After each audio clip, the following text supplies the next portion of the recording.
What is going on, Colts Nation? Here's Jamal Lawrence. I'm Eric Smith, your co-host Yo, of the yo, yo, Colts yo, Cast. yo, yo. The Indianapolis Colts are now 7 training camp practices in, and there have been a lot of good things to see with this young team. There's also been a lot of things that are a little shaky, but we're here to talk about it. Week 2 of training camp has concluded basically. And we're here to break it down. Our own Colts Cast, Jamal, was out there today on a Sunday. Jamal, what did you see out there? Let the people know what you saw and your thoughts about this team. I need to know because I wish I was out there. Yeah, for sure. And for starters, everybody, it was great to be out there. Just the energy was live. It was a great time. But I'll be the first person to tell you that I was out on the right hand side near field 2. I was up top near field 2. So unfortunately, a lot of the team play in the 11-on-11 and 7-on-7 went on the field 1 for those of you guys who were out there. So it's kind of hard for me to see from the angle I was at, but neither here nor there because we still got a chance to see some Colts football going on there. And as always, I mean, I like what I saw. Anytime the Colts get on the field, it's exciting. From the time AR walked in the field to the time Zaire and EJ walked in the field, everyone's clapping, giving shout outs, giving cheers. So that was a great feeling. But first, Eric, I'll tell you this, man. Some of the biggest thing that I saw is this new kick return game. It was kind of crazy to see in person. I knew it was coming. But just to see them practice it before everything kind of got rolling, I was like, okay, it became real at that point. And Anthony Gold is gonna be a dog at this. Hey, based off of what I saw with his return game and the way this blocking is gonna work and the way the holes are gonna open up for someone explosive that he is, it's gonna be dangerous. I can foresee him being just an animal at this kick return game. Now, what does that mean? He's going to be scoring every time? Absolutely not. But I can see some awesome field position coming in for us off of these kick returns based off of the way the setup is and the way these guys are practicing. I think that's a very That's what we really need. I mean, yeah. you start moving the chain down 10, 20 yards from a good special teams return, things get easier for our offense. And, we talk about how explosive this offense can be, but you make things easier for this offense. We're getting points on the board. But you know what's really easy to do, Jamal? What's that? Man, if y'all just hit that like, subscribe, and, comment below that button on YouTube if you're on YouTube. Absolutely. Ladies and gentlemen, that's the best way to support us. And, it gets our video out to other Colts fans just like yourself. And it's completely free, right? Absolutely. Fully free. It takes, probably a millisecond to hit that like button Boom. and subscribe. But Jamal, I totally agree. We did the episode on Anthony Gold and we think he's a phenomenal pick, for the value that we're going to get out of him. From what I saw, just from what, from my couch, this cornerback group, I would say, is looking fairly weak. And, outside of Juju Brents, at least today, this group was getting murked. I mean, Darrell Baker Jr. looked like Darrell Baker Jr. Jalen Jones was letting every ball go past his way. Oh, he dropped it on his butt a couple times. Yeah, my boy Adonai Mitchell had him.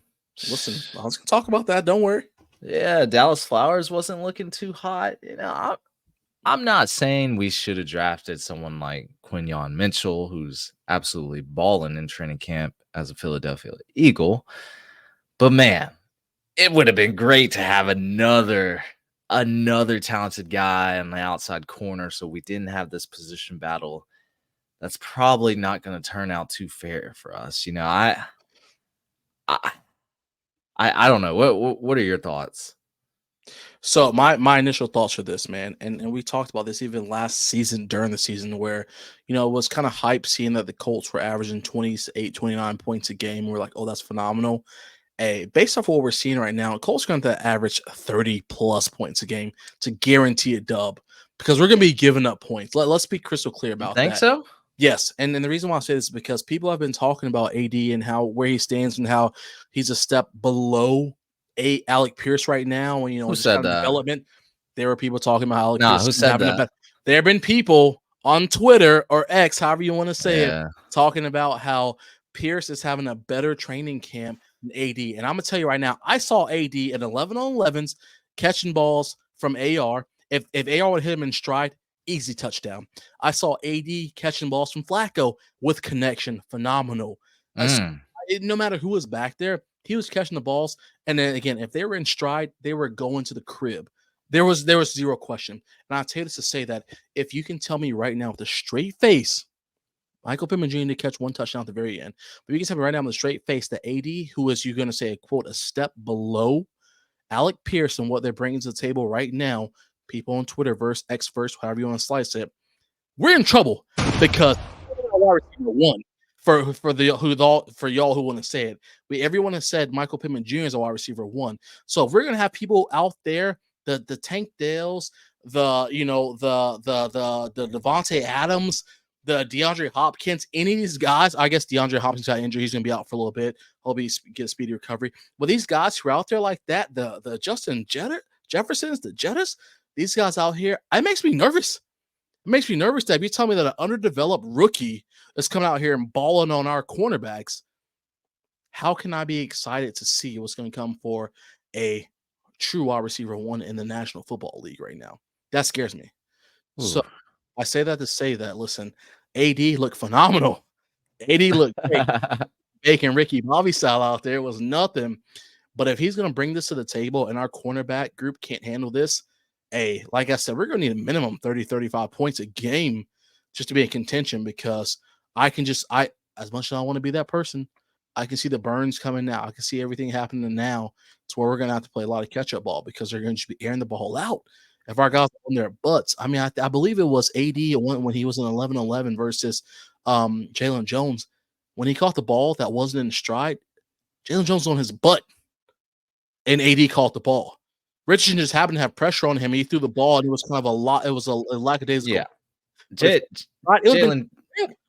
Jalen Jones did not have a good day. We talked about that. He had a really bad day. This is what I'm talking about. Our cornerback group is not stellar. I know Chris Ballard likes his guys, but this is one thing I am a little worried about. Now, however, I will say this defensive line may be able to make up for that. Sure. Because if we can get to the quarterback, if we can stuff them behind the line, Sure. I think it makes it a little easier for the secondary, for our linebackers, things like that. So because Latu, I mean, he's turned into a star this training camp, I would say. I mean, he's just been out there. He had a phenomenal, I believe, day 6. Latu he looks like that guy. He looks like he's ready to make a day 1 impact. So I don't know, man. Let me ask you this. Let me ask you this then. Let's counter that. Let me counter that. Let's play devil's advocate right here. So let's say defensive line is tearing it up. They're against the quarterback, and we're playing shifty quarterbacks now because a lot of the quarterbacks in the league right now can evade pressure. And now we're playing backyard football where receivers are breaking routes. They're not running digs. They're not running the post. They're not running, drags. They're just making up routes again. Does that make you nervous in regards to defensive lineman? Maybe let's say whiffing that time right now and then. We've got back there with the pressure, but now we had a quarterback who's evaded pressure, and now we have just backyard football going. They're going to throw this ball up. Does that make you nervous with our secondary group? I mean, if a quarterback can do that, yeah, they kind of win that play. I mean, they're turning a negative. The Lamars, the Patricks, yeah. I mean, there are more quarterbacks than not that can do this day. So does the group still scare you with that? I mean, more often than not, if we're collapsing the pocket and 9 times out of 10, our rushers are getting to them, I ain't worried about it. All right. You gotta feel good about our guys, Jamal. I mean, I feel great about our front. Our front, I feel phenomenal. Yeah. Now, we don't blitz ever, so it's all up to these 4 people. And that's if they all stay healthy. But no, what do we have? A team record of 51 sacks last year? Yeah. I mean, top guy down. Yeah. You're absolutely correct. But we just replaced him with Latu, who's put up different kinds of numbers in college. I know it's college, but he's put up numbers and statistics that we haven't seen since like Myles Garrett, TJ Watt. guys like that. So I agree, but let me ask you this. So even with us getting 51 sacks a game, we're still averaging what, 31 points a game we're giving up? Does that scare you? Because the sacks almost at that point are irrelevant. Not irrelevant, but for what it's worth, it's relevant. I Because don't know if we were giving up. we have a negative point differential. Fine, let's say we're not giving up that, but I don't know I if we think were giving up 31 points a we game. were on par. If anything, we were like right at we were almost breaking even on that point differential. Either Some of those way, points are garbage time. I understand that. yeah, I think. I mean, our defense, yes, it is a question mark. I think defensive line is I would say is the highlight of the defense right now. Sure. It's yet to be seen with this linebacker group if they can take the next step up. I really love Zaire. I like what EJ Speed's doing. For But sure. if they can get better, that they affect a lot of parts of the field for this defense. And if we can get a confident starting outside corner to sit alongside Juju Brents, I think this defense can be stellar. Kenny Moore's back there playing nickelback. He's probably one of the best nickelbacks in the league. I don't know. This defense can be on one end of the spectrum. They can also be on the other end and surprise us. So it's really yet to be seen. Yeah, I agree. It is definitely yet to be seen. It's mission to see. I'm excited for it. And like I said, I mean, I'm not discrediting defensive line at all. I'm giving them full credit. I mean, they did their job last year. I think they're going to do their job this year. I was just more so speaking on like at this point, do we get nervous? Like, do we be No, realistic no, and no, get no. nervous It's about the training camp. secondary? It's one day. It's one day that we Okay. got a little nervous. I respect that. It's something to talk about, but I mean, we probably shouldn't be ringing the alarms just yet. Okay. Like they always say, every cornerback gets burned at some point in their career. So Fully agree. it wasn't Jalen Jones' day because it was Juju Brents. Juju Brents has been having pretty good camp. So like I said, if we can get one solid guy that starts right next to Brents, it's gonna be a good day. I agree with that to an extent. I mean, Ballard said it himself. He said it himself. Juju has to be out there and playing and ready to go for us when it matters, and that's when game time matters. I agree. Training camp definitely matters. Fully agree. I want to see our guys out there playing, but like I'm more so concerned with come week 1, and I know that's still a couple weeks away. But like anybody can be a superstar during training camp.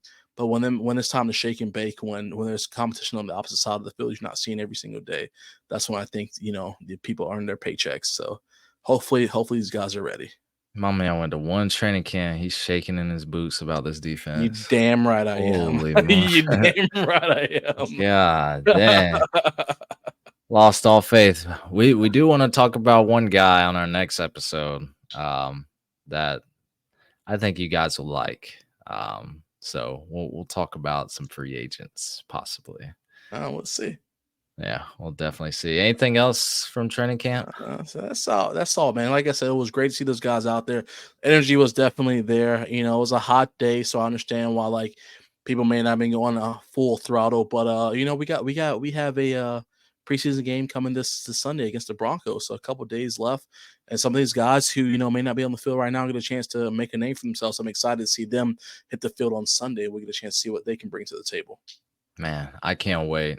And I need to figure out my my situation for watching football this year. I got to figure out if I'm about to drop all this money on Sunday Ticket. Yeah.